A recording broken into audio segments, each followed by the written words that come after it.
برطانیہ کے شاہ چارلس امریکہ کے دورے پر ہیں اور اس دورے کے دوران جوکس نما واقعات پیش آ رہے ہیں۔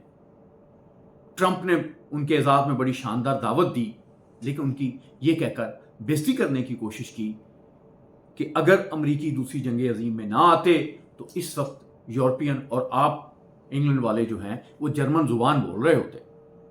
اس پہ شاہ چارلس نے بھی ادھار رکھنا مناسب نہ سمجھا اور کہا کہ اگر برطانوی جو ہے وہ امریکیوں کی مدد نہ کرتے تو اس وقت امریکی فرانسیسی زبان بول رہے ہوتے۔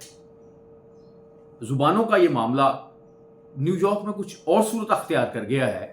ممدانی جو میئر ہیں اور ان کا تعلق انڈیا سے ہے، وہ کہتے ہیں جب تک برطانیہ انڈیا کا وہ ہیرا واپس نہیں کرتا جو 1849 میں وہ انڈیا سے لے کے انگلینڈ آ گیا تھا، میں تو آپ سے نہیں ملوں گا۔ اب دیکھو ہیرا تو جو ہے یہ انگریز واپس نہیں کریں گے۔ ممدانی کی جو دعوت ہے اس کے بغیر شاہ چارلس کو گزارا کرنے کا اور واپس آنے کا مشورہ دیں۔